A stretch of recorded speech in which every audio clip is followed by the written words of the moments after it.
계속해서 전남 동부권 소식입니다. 요즘 여수 앞바다에선 제철을 맞은 갈치잡이가 한창입니다. 올해는 어획량이 크게 늘면서 섬에서 활기가 넘치고 있는데요. 문영철 기자가 조업 현장을 직접 다녀왔습니다. 칠흑 같은 어둠이 내려앉은 새벽바다. 환하게 밝혀진 배 위로 펄떡이는 은빛 갈치가 하나 둘 올라옵니다. 한 발에 올라온다. 씨알 좋다. 바쁘게 움직이는 선원들의 손놀림에 배는 어느새 풍어를 이뤘습니다. 이달 들어 거문도 인근 해역에 갈치어장이 형성되면서 어민들도 밤샘 조업에 나서고 있습니다. 거문도 갈치잡이는 긴 낚싯줄을 이용해 일일이 한 마리씩 잡아 올리는 채낚기 방식으로 이루어집니다.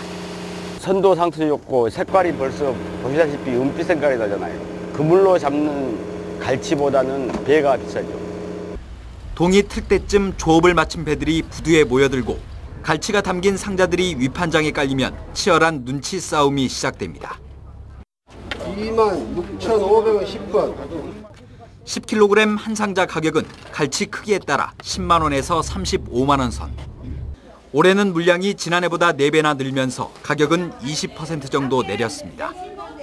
이른 아침부터 몰려든 관광객들과 미리 받아놓은 주문으로 갈치는 순식간에 동이 납니다. 검도 갈치라면 좀 전국적으로 좀 알아준 브랜드다 보니까 먹어보면 그 살이나 기름진 데서 상당히 차이가 많이 날 겁니다. 모처럼 찾아온 갈치 풍년에 남해 바다에 활기가 넘쳐나고 있습니다. MBC 뉴스 문형철입니다.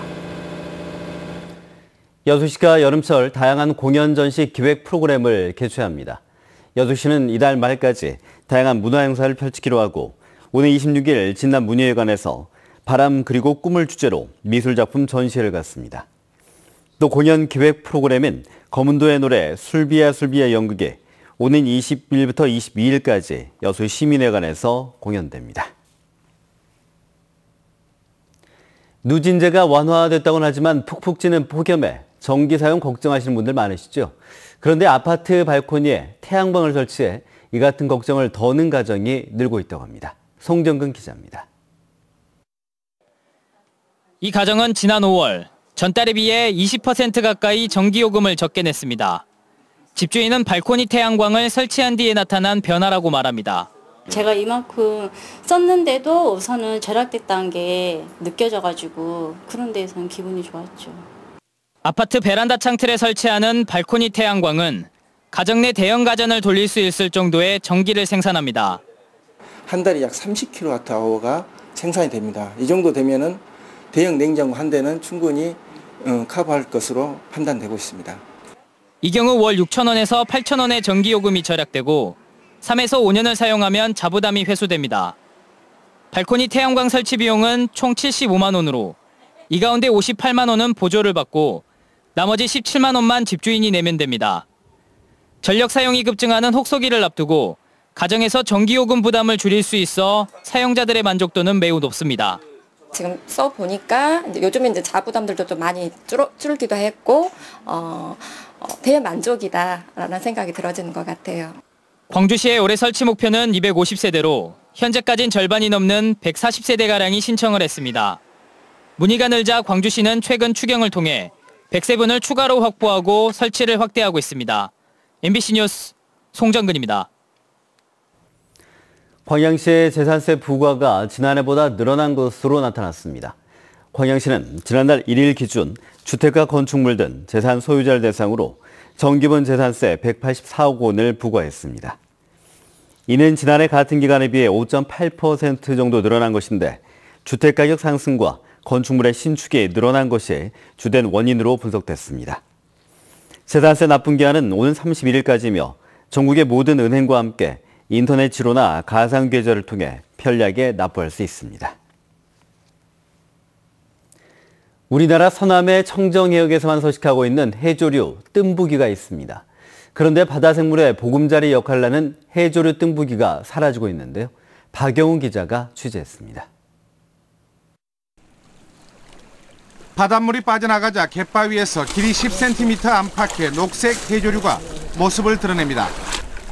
바다 생물의 산란장이자 바다를 정화시키는 역할을 하는 뜸부기입니다.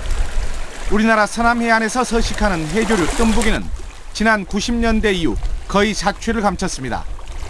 기후변화와 식용채집, 해안 개발 등이 원인으로 꼽히고 있습니다. 독이 진짜 보이지 않아요. 중부기만 보였어요.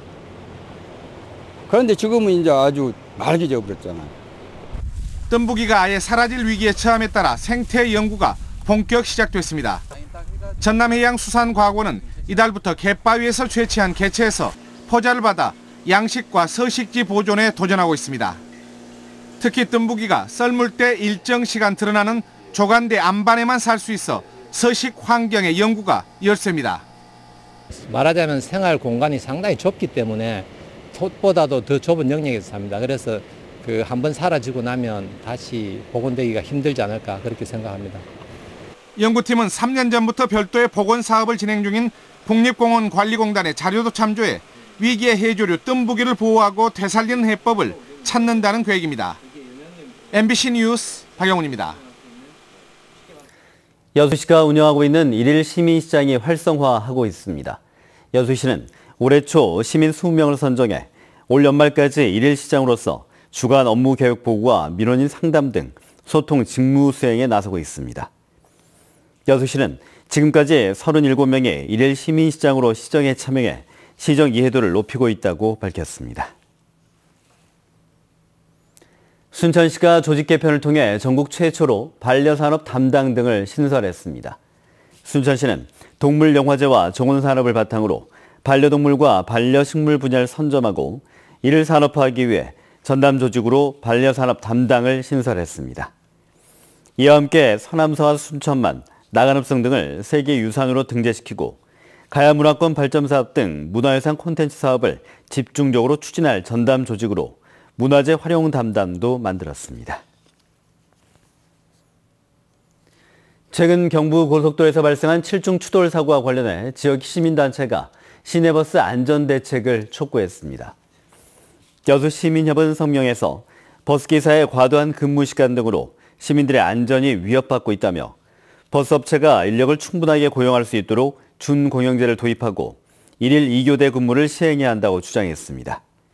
시민협은 이어 여름철 운전기사의 피로도를 감안해 근무시간과 휴게시간을 점검하는 등 여수시의 철저한 관리 감독을 요구했습니다. 광양시가 밤나무에 피해를 주는 복숭아 명나방 출현시기를 맞아 항공방제를 실시합니다. 광양시는 오늘 28일까지 전북 익산 항공관리소 헬기 지원을 받아 오전 6시부터 6시간 동안 다합과 옥룡면 등 밤나무 재배단지 3,400헥타르에서 친환경 약재를 이용한 항공방제를 실시합니다. 시는 고압 송정선이 있는 지역과 양봉이나 양잠 등의 피해가 우려되는 지역은 방제 대상에서 제외하기로 했습니다. 여수시가 배움의 기회를 놓친 시민들을 위해 만학도 교육 지원에 나섭니다. 여수시는 만학도를 대상으로 문해 초급반과 문해 중급반, 또 중학교 검정고시반 등 3개 반을 운영하고 있는 상록 배움터에 연 800만 원의 운영비를 지원합니다. 여수시는 평생학습 확산을 위해 지난 2006년부터 성인 문해 교육을 실시하고 올해도 경로당과 복지관 등 29곳에서 400여 명을 대상으로 한글 기초교육을 진행합니다. 공군이 여름철 안전한 농업환경 조성을 위해 현장 방문 활동을 강화합니다. 공군은 농번기를 맞아 지역 농민들이 농기계 안전사고와 각종 온열 질환에 노출될 가능성이 크다고 보고 현장 교육을 실시합니다. 네, 새벽부터 세찬 비가 쏟아졌었는데요. 지금 서울의 경우는 비가 내렸다 그쳤다를 반복하고 있습니다. 그 밖에 수도권과 충청, 남부지방 곳곳에선 비가 오고 있는데요. 특히 전북에는 호우경보가, 수도권과 충남, 전남 일부 지역으로는 호우주의보가 내려진 가운데 시간당 10mm 안팎의 비가 국지적으로 내리고 있는 상황이고요. 전북 지역을 중심으로는 벼락도 내리고 있습니다. 이번 비는 주로 중부와 전북에 집중되겠습니다. 앞으로 예상되는 비의 양은요. 중에는요. 수도권과 영서, 충남과 전북에 최고 100mm, 많은 곳은 150mm 이상이 쏟아지겠고요. 그 밖에 영동과 충북, 경북 북부 지방에 최고 80, 전남과 경상도에도 5에서 40mm 정도가 예상됩니다. 국지적으로 쏟아지면서 지역 간의 강수차가 클 걸로 보이니까요. 시설물 피해 없도록 대비를 잘 하셔야겠습니다. 비는 일요일인 내일 낮까지 이어지다가 오후부터 차츰 그칠 것으로 보입니다. 밤 사이에도 비가 오지 않았던 이 동해안과 남해안 등 해안 지방에서는 밤무더위가 나타났는데요. 현재 경북과 동해안을 따라서는 폭염주의보가 내려져 있고요. 한낮에도 30도 안팎까지 올라 후텁지근하겠습니다. 계속해서 더위 대비에도 신경 쓰셔야겠습니다. 장맛비는 내일 오후부터 소강 상태를 보이다가 다음 주 중반에 다시 내릴 전망입니다. 날씨였습니다.